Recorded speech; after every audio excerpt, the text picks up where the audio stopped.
Hello friends, कैसे हैं आप। हम लोग विज़न आईएएस का सितंबर महीने का करंट अफेयर्स डिस्कस कर रहे थे। तो हमने पॉलिटी तो कवर कर लिया। उसके बाद मैं सिक्योरिटी करवा रही हूँ। सिक्योरिटी का ये टॉपिक है ओवरग्राउंड वर्कर्स पे। तो पहले समझते हैं कि ओवरग्राउंड वर्कर्स ये न्यूज़ में क्यों है।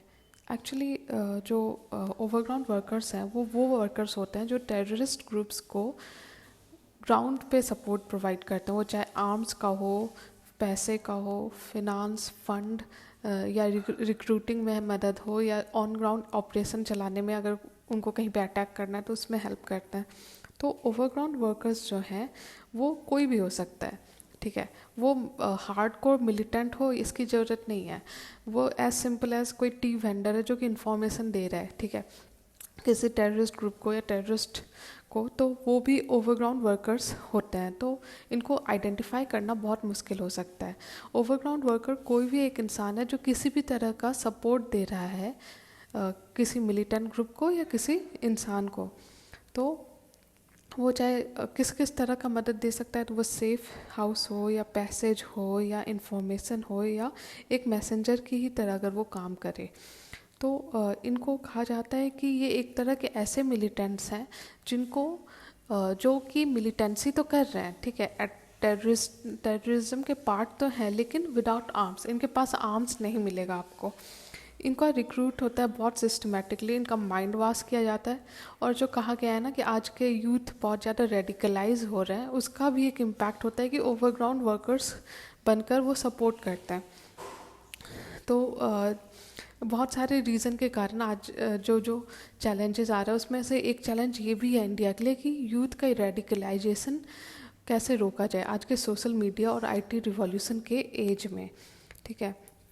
और साथ में एक और जो बड़ा खतरा होता है कि इनका बहुत ज़्यादा चांस होता है कि वो फ्यूचर में जाके मिलिटेंट ग्रुप का पार्ट बन जाए। मतलब कि अभी तो एक तरह से वो आँख और कान का काम कर रहे हों फॉर मिलिटेंट ग्रुप, लेकिन आगे जाके वो एक फ्यूचर मिलिटेंट का काम करे। तो ये न्यूज़ में इसलिए है क्योंकि जम्मू कश्मीर पुलिस ने अरेस्ट किया है 3 overground workers for grenade attack on a CRPF camp. देखिए अभी रिसेंटली क्या हुआ है कि जम्मू कश्मीर में अटैक्स बढ़ रहे हैं, ठीक है। जो चाहे वो जो आर्मी कैंप्स हो या आर्मी व्हीकल हो या इन जनरल पब्लिक पे भी, तो बहुत ज़्यादा देखा जा रहा है कि जो अटैक हैं, जो रेडिकलाइजेशन है वो कश्मीर में बढ़ रहा है। तो उससे रिलेटेड ये न्यूज़ है कि जो जम्मू कश्मीर ने 3 ओवरग्राउंड वर्कर्स को अरेस्ट किया है for a grenade attack on a CRPF camp. अगर हम सिक्योरिटी पर्सपेक्टिव से देखें, ठीक है, और ये मेंस के लिए भी आपका इम्पॉर्टेंट है कि क्या रोल प्ले किया जाता है by overground workers in terrorist operation. तो वो किस किस तरह से हेल्प करते हैं। पहला तो वो सेफ़ हाउस देते हैं, एक तरह का सेफ़ हाउस मिलता है जहाँ पे टेररिस्ट शरण ले सके, बच सके अगर वो पुलिस से बच रहे हो या कहीं भाग रहे हो तो। दूसरा कि फ़ंड्स में भी वो बहुत ज़्यादा हेल्प करता है। उन पे पुलिस को शक नहीं होती, आर्मी को शक नहीं होती, तो वो एक तरह से बहुत ज़्यादा हेल्प करता है टेररिस्ट ग्रुप्स को इन फंड कलेक्शन।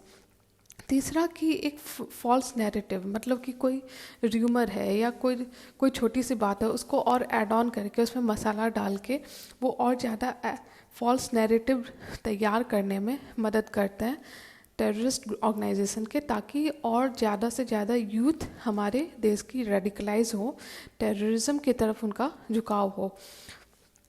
जो चौथा उनका रोल है कि वो इंस्टिगेट करते हैं people to demonstrate on tribal ground in order to demoralise and discredit. ये बुरहान वानी का जब डेथ हुआ था तो आपको देखने को मिला होगा कि बहुत ज़्यादा मास गैदरिंग हो रही थी।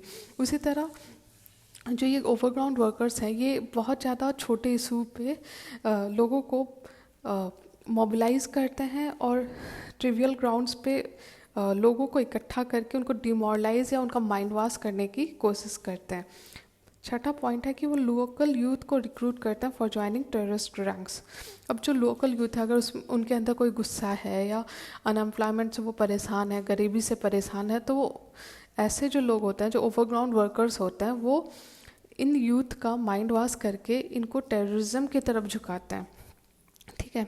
छठा पॉइंट है कि जो लॉजिस्टिक्स का भी ज़रूरत पड़ता है, चाहे वो रहने का जगह हो, पैसा हो, वेपन हो या बाकी भी किसी तरह का सपोर्ट, तो ये ओवरग्राउंड वर्कर वो रोल भी प्ले करते हैं। तो इस तरह से आप देख रहे हो कि ये आँख का भी काम कर रहे हैं, कान का भी काम कर रहे हैं और साथ में हाथ का भी काम कर रहे हैं for this terrorist organisation. Last point है कि ये हिंड्रेंस मतलब क्रिएट करता है in conduct of search operation by security forces. देखिए, सिक्योरिटी फोर्सेस और जो हमारे पुलिस फोर्सेस होती है उनके ये रडार में नहीं होते, ये छुपे हुए होते हैं।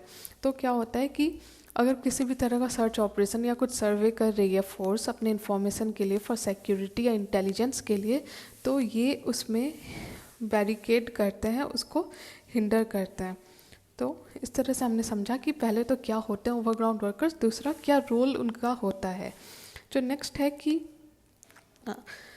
जो कैसे इनको हैंडल किया जाए, कैसे इनको रोका जाए, इनके जो मूवमेंट, एक्शन, सपोर्ट और साथ में नए ओवरग्राउंड वर्कर्स बनने से लोगों को कैसे रोका जाए।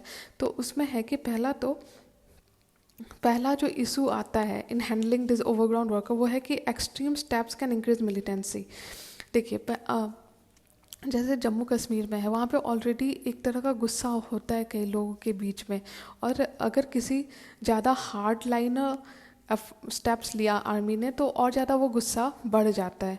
तो extreme steps can increase militancy. तो किसी एक इंसान के अगेंस्ट अगर वो ओवरग्राउंड वर्कर है और आर्मी ने बहुत ज़्यादा हार्ड स्टेप लिए, तो पता चला किसी और के अंदर कोई और वो ओवरग्राउंड वर्कर बन जाएगा, उसका जगह ले लेगा। तो इस तरह से चीज़ें करनी है ताकि हम हार्ड लाइन के साथ साथ सॉफ्ट लाइन भी यूज़ करें। मतलब कि एक तरफ से इन जो ओवरग्राउंड वर्कर्स हैं उस पर हाथ कसने की ज़रूरत है, और दूसरी तरफ हमें ज़रूरी है कि हम एम्प्लॉयमेंट एवेन्यूज़ दें, पॉवर्टी को कम करें, एडुकेट करें यूथ को, ताकि जो जिस तरह से रेडिकलाइजेशन है यूथ का वो रुक सके। दूसरा है कि जो नेगेटिव परसेप्शन होता है गवर्नमेंट का, मतलब कि जो government operates towards overground worker can embed using us and dam narrative. मतलब कि अगर जैसे बुरहान वानी के केस में हुआ, वो एक टेररिस्ट था और जिस तरह आर्मी ने उसको रोका और वो उसके बाद उसका डेथ हो गया। लेकिन जिस तरह से उसका परसेप्शन या नैरेटिव क्रिएट किया गया, तो उससे जो जनरल पब्लिक है, जनरल मास है, उसका माइंड वॉश होता है और वो सोचती है कि गवर्नमेंट ही गलत कर रही है, गवर्नमेंट हमारे अगेंस्ट खड़ी है। तो गवर्नमेंट के लिए एक बहुत बड़ा ये एक चैलेंज होता है कि चीज़ों को ऐसे हैंडल किया जाए ताकि पब्लिक के अंदर उनके बारे में कोई नेगेटिव परसेप्शन ना क्रिएट हो। जो तीसरा पॉइंट है हार्डर टू ट्रैक। देखिए, ये इनके पास ना आर्म्स होता है, ना ये उतना एक्टिवली इन्वॉल्व होते हैं टेररिज्म में, वो बहुत छोटे छोटे तरीके से ये हेल्प कर रहे होते हैं। तो इनको आइडेंटिफाई करना और पहचानना बहुत मुश्किल हो जाता है आर्मी और साथ में पुलिस पर्सनल के लिए, क्योंकि जो भी कैरेक्टरिस्टिक या फीचर होगा किसी टेररिस्ट का वो इनके अंदर नहीं होता है, तो इनको ट्रैक करना बहुत मुश्किल होता है। तो अब लास्ट पॉइंट है कि कैसे इनको टैकल किया जाए, क्या क्या स्टेप्स ले सके ताकि बेटर तरीके से ओवरग्राउंड वर्कर्स को आइडेंटिफाई किया जाए, उनको रोका जाए। ठीक है, तो पहला है कि need to jointly map the overground worker, terrorist and anti national element through a multi agency effort. देखिए, आप यहाँ पे यूनिलैटरल तरीके से एफर्ट नहीं लगा सकता, आपको मल्टीलैटरल तरीका अपनाना पड़ेगा, आपको कोऑर्डिनेटेड अप्रोच रखना पड़ेगा, जिसमें कि आप जब टेररिस्ट ग्रुप्स के बारे में जो भी इंफॉर्मेशन कलेक्ट कर रहे हैं, इंटेलिजेंस कलेक्ट कर रहे हैं, तो उसमें ओवरग्राउंड वर्कर्स को भी आइडेंटिफाई किया जाए और वैसे भी जो एंटी नेशनल एलिमेंट्स हैं उनको भी आइडेंटिफाई किया जाए। तो ज़रूरी है कि इसमें एक मल्टी एजेंसी एफर्ट रखा जाए, मतलब कि कोऑर्डिनेशन जरूरी है हमारे डिफरेंट इंटेलिजेंस एजेंसीज़ के बीच में। दूसरा है कि यूथ इंगेजमेंट प्रोग्राम, मतलब कि जो हार्ड एफर्ट है, मतलब कि जो पुलिस और आर्मी का एफर्ट है वो तो सही है, लेकिन साथ में एक सॉफ्ट अप्रोच की भी ज़रूरत है, जिसमें कि यूथ के बीच में बहुत नेशनलिज्म की भावना, ब्रदरहुड की भावना, फ्रैटर्निटी की भावना जगाई जाए और साथ में उन्हें रिक्वायर्ड स्किल, ट्रेनिंग और एम्प्लॉयमेंट दिया जाए।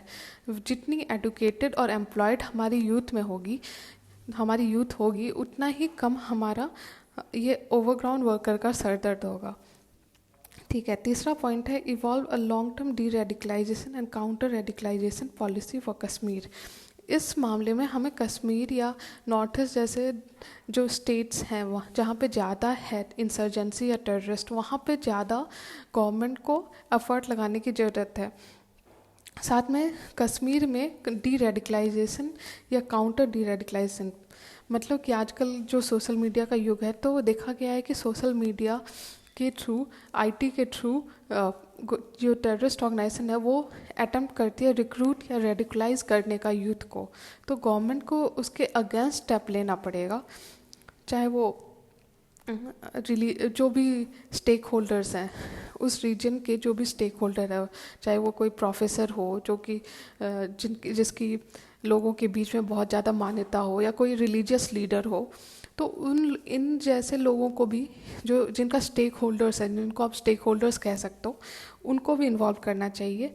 साथ में experts in cyber jihad, psychologist, educationist, civil society members, religious scholars, experts, मतलब हर तरह के एक्सपर्ट्स, और साथ में जो स्टेक होल्डर्स या जो कम्युनिटी लीडर्स हैं उनको इन्वॉल्व करना चाहिए। तीसरा पॉइंट है। चौथा पॉइंट है कि social and psychological rehabilitation as well as strategic communication can change the mindset and bring them into the mainstream. मतलब साइकोलॉजिकल और सोशल रिहेबिलिटेशन की भी ज़रूरत है ऐसे लोगों को जो ओवरग्राउंड वर्कर्स की तरह काम कर चुके हैं।